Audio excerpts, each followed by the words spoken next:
initially need to put up a product mix window display. So something that shows customers this is who we are and this is the range of products we have. So create a consistent theme that's saying, I want to sell you who I am, all within one little box. Now from there on out, we like to go, I would say most of the time we either go seasonally or with a promotion or event that we're running, in most cases with window displays. So again, like if Emily were to do some kind of, I think for this location in particular, there's not a window. So the window display, the closest we have is the breezeway, I would say. The airlock.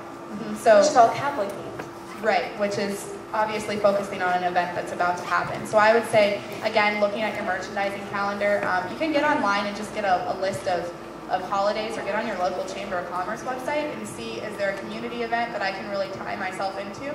That's a great way to connect with your community. I think if there's something that's really, I don't know, popular within your particular community that you can tie your product into and make a window display based on, that's a great thing to do. But again, planning it out for the whole year.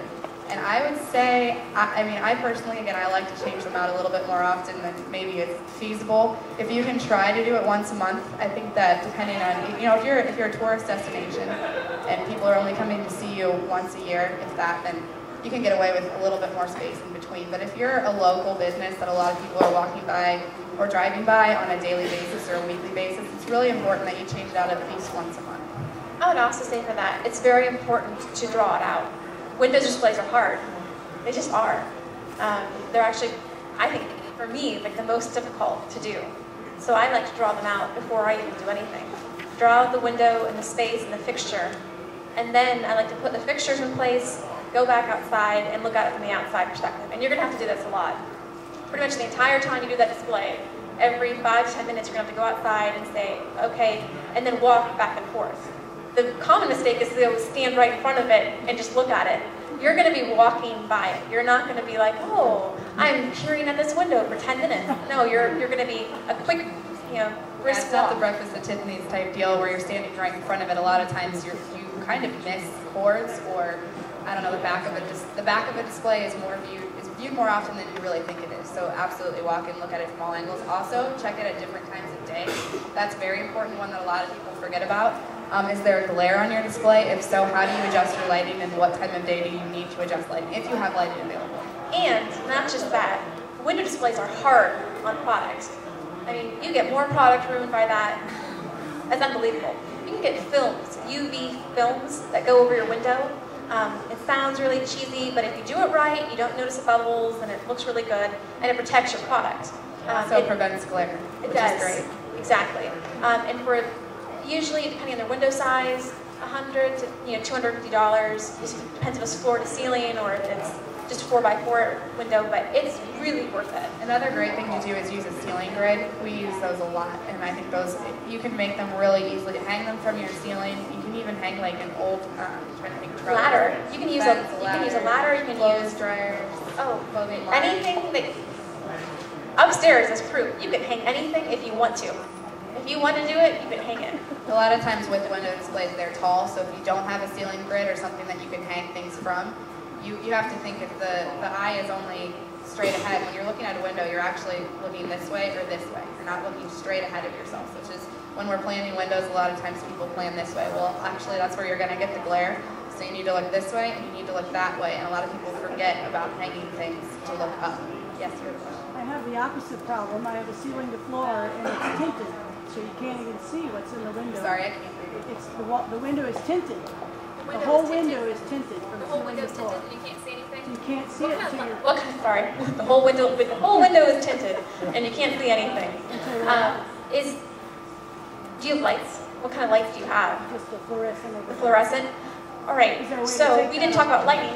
And lighting's an important part. Right. Is it possible for you to run an extension cord over to the window? I could. I would try to get some kind of spotlights, even that you can get $20 upright spotlights. They're can lights. They get at Lowe's. You can get them from, depending on the quality, it's $15 to $25. They sit on the floor or on a table and they shoot straight up. You can also get lights that actually plug into a regular electrical outlet. Thank you. You can get those for around $25. 3 bulbs at Lowe's. I know this because I've just gotten them recently. And you can attach it to your ceiling. To shine at the To shine down. Because you actually want shine. shine. You don't want to shine out. If you shine out, then that's going to create a glare. So either up or down. Up or down. Or both, Or at an ideally. angle. If you want to, you just don't want to go directly out at the eye. So that's where it's really If important. you're going back to, don't go out the window, go this way. So that will take the tinting away. It's not going to take the tinting away. It's going to need to illuminate behind it. You can't really, unless you remove. Is it a film that's over your window? No, it's part of your window. Okay, unless you remove that or change the And you don't windows. want to do that. Which, yeah. You should actually be kind of happy because once you get the lighting in there, you're going to be the best of both worlds. Okay, great. Lighting's really important. Don't go. The common mistake is just to have fluorescent lighting over the entire store.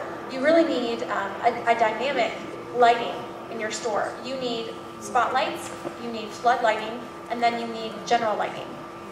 Fluorescent lighting is great for outdoor products. Other than that, like in spaces like this, obviously, but other than that, you really need to create an ambiance. And again, all about creating that experience for your customer that makes that emotional connection. So thinking about where is this product in my house? So if it's books, you know, how can you make this look?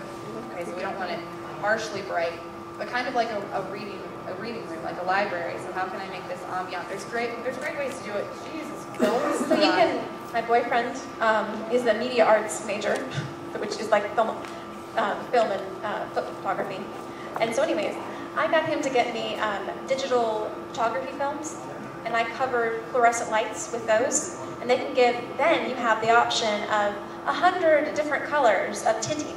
You can say, okay, I want half orange and half yellow, or half orange and half red, and it gives the ability to tint your fluorescents. But let's not also forget the light bulbs themselves. Light bulbs come in a whole different array of light spectrums. So you can go more blue, you can go more green, you can go more red and orange. It all depends on what kind of light bulb you choose, and that's really an important feature. This light color temperature gives you the impression that it's a Lowe's for two reasons: the floor, the ceiling height, and then the light that's emitting, the blue kind of white cast. Cold. Doesn't do anything for my complexion. Yeah, that's not good, especially for product. Right. And a lot of lighting vendors, if you call them directly and you say you're a retail store, they'll be very willing to work with you, send you samples of different kinds. I think that's what's really the best thing for you to do, is just try things out.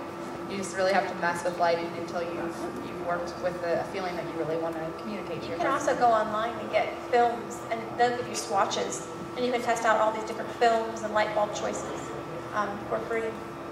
Where? What website?